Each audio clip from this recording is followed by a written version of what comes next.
नमस्कार. साथी ॲप जे नवीन भारत सरकारनं गेल्या वर्षी चालू केलं होतं खरीप हंगामामध्ये आणि त्याची अंमलबजावणी आता रब्बीमध्ये त्यांचे पूर्ण म्हणजे पूर्ण त्याची अंमलबजावणी रब्बीमध्ये ते सुरू करणार आहे. तर आपले सर्व लोकांना साथी ॲपबद्दल सर्व माहिती आहे. त्याच्यामध्ये काम करणं म्हणजे थोडेसे आपल्याला फार मोठे प्रॉब्लेम आता हे नवीन युग आहे. नवीन युगमध्ये आपल्याला कॉम्प्युटराईज सगळं आपल्याला करणं गरजेचं बी आहे आणि त्याच्यामध्ये जे दिक्कत आहे त्याच्याबद्दल सविस्तर माहिती मागल्या कमीत कमी 3 ते 4 मीटिंग आमच्या पुण्यात झालेली आहे, मुंबईत झालेली आहे व ऑनलाईनमध्ये कमीत कमी 4 ते 5 मीटिंग मागल्या 2 महिन्यामध्ये आमचे झालेले आहे. आणि महाराष्ट्रातल्या एक जिल्हाध्यक्षला विचारून व त्यांची काय भावना आहे सर्व विचारून सर्व एक छोट्या रिटेलरचे काय प्रॉब्लेम्स आहे त्याच्याबद्दल त्यांचं ऐकून मग नंतर त्याची ड्राफ्टिंग करून त्यांना आपण सविस्तर त्याच्यामध्ये काय काय दिक्कत आहे त्यांना आपण कळवण्यात आलेली आहे. साथी ॲप म्हणजे आता आपल्याला माहिती असेल की डुप्लिकेट बियाणे, फर्टिलायझर, मायक्रोन्यूट्रंट, औषधी फार मोठ्या प्रमाणे हिंदुस्थानच्या कोणत्या स्टेटवरून कुठं चालले याची काही माहिती कोणाला नसते आणि त्याला कंट्रोल करण्यासाठी गव्हर्नमेंट ऑफ इंडियानं हे साथी ॲप म्हणजे एक नवीन शेतकरीला ओरिजिनल माल आपल्या डीलरला काही त्रास होऊ नये. थोडंसं आपल्याला डाटा फीड करण्यामध्ये याच्यामध्ये त्रास होणार आहे पण बाकी आपल्याला त्रास होऊ नये म्हणून हे साथी ॲपची निर्माण झालेली आहे. त्याच्यामध्ये आमची मीटिंग झाल्यानंतर याच्यामध्ये जे सर्वांहून मोठी जी गोष्ट आहे की त्याच्यामध्ये आपल्याला फार मोठा प्रॉब्लेम येऊ शकते लेबल नंबर. तर लेबल नंबरची आपण त्यांना सविस्तर त्यांना आपण क्लिअर म्हणलेले की लेबल नंबरचं मध्ये बिझनेस करणं शक्य नाही. आणि बाकी जे आमच्या दुकानामध्ये माल येते, गाडी मोठी येते, त्याच्यामध्ये 5 लोकांचा माल येते, ते उतरणं काय लूज पॅकिंग येते, 30 किलोची बॅग असते, काय 50 किलोच्या पोत्यामध्ये 5 बॅग येतात, काय 10 बॅग येतात, काय कॉटनच्या पॅकेटमध्ये 30 पॅकेट येते, पोपेटीमध्ये तुवरच्या बॅगमध्ये 20 बॅग येतात, 1 किलोचं बॅग तुवरची असली तर 50 बॅग येतात. 50 बॅगाचे लेबल नंबर कसे लिहायचे? लॉट नंबर ते एक पोत्यावर असते, काय टेन्शन नाही.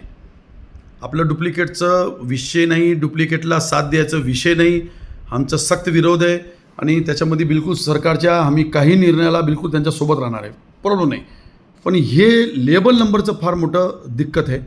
त्याच्यामध्ये आम्ही त्यांना केंद्र सरकारला शासनाला आम्ही क्लिअर म्हणलेलं आहे की आम्ही लेबल नंबरमध्ये काम करणं शक्य नाही. त्यामुळे केंद्र सरकारला आपली अडचण थोडीशी दिसली बी आहे. तर लेबल नंबरचं एक लवकरात लवकर GR लेबर नंबर याच्या साथी ॲपमधून ते काढून खाली लॉट नंबरचं राहणार आहे. हे फार मोठी यश आपल्याला भेटण्याची शक्यता आहे.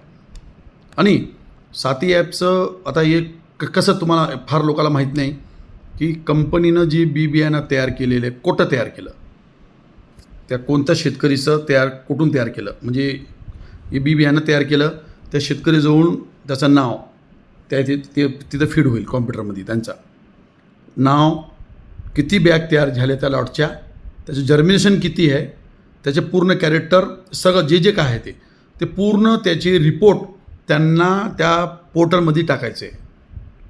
बरोबर. त्या पोर्टलमध्ये टाकल्यानंतर त्याचं बिल जेव्हा होईल आपल्याजवळ, आपल्याला आपल्या नावावर ते लॉट नंबरचं 125 बॅग त्याला पोर्टलमध्ये टाकलं तर 125 बॅगाचंच त्याचं बिल आपल्याला येणार. 126 बॅग आली तर 1 बॅग इनलिगल. म्हणजे असं होणार नाही पण काय असं होऊ शकते म्हणून गव्हर्नमेंट ऑफ इंडियानं त्याच्यावर एकदम नियंत्रण आणण्यासाठी फार चांगलं साथी पोर्टलची कल्पना केलेली आहे. आणि त्याच्यामध्ये आपण त्यांना हे म्हणलेलं आहे की सारथी पोर्टलमध्ये समजा ते पोर्टलमध्ये कंपनीनं दाखल केलं तर आमच्यावर सॅम्पल काढल्यानंतर फेल झालं तर आमच्यावर कोणती कारवाई होऊ नये. आपण त्यांना पहिली माग केलेली आहे. दुसरी आपण हे माग केलेली आहे की काल जर्मिनेशनचे प्रॉब्लेम आले तर शेतकरीनं कंप्लेन केली तर आमच्या दुकानदाराला काही प्रॉब्लेम होऊ नये. शेतकरीनं तेव्हा स्कॅन केलं, त्या बॅगवर स्कॅन केलेलं आहे, जर्मिनेशन त्याला माहीत आहे की जर्मिनेशन 90%, 80%, 95% माल आहे, तरी त्या काय प्रॉब्लेम झालं तरी जे बी केस होणार ते कंपनी समजा चुकीचं बियाणं कोणी दिलं असेल काय दिलं असेल त्याची इन्क्वायरीमध्ये आमच्या दुकानदाराला कोणत्याच प्रकारचं प्रॉब्लेम होऊ नये. या चांगल्या कंपनीला जे चांगलं काम करणार आहे त्याला काही प्रॉब्लेम नाही सारथी पोर्टलमध्ये. ज्याला चुकीचं काम करायचं आहे त्याला सारथी पोर्टलमध्ये काम करणं कंपन्याला शक्य होणार नाही. त्यांना कुठं खरेदी केलं त्याचं नाव टाकणं गरजेचं आहे.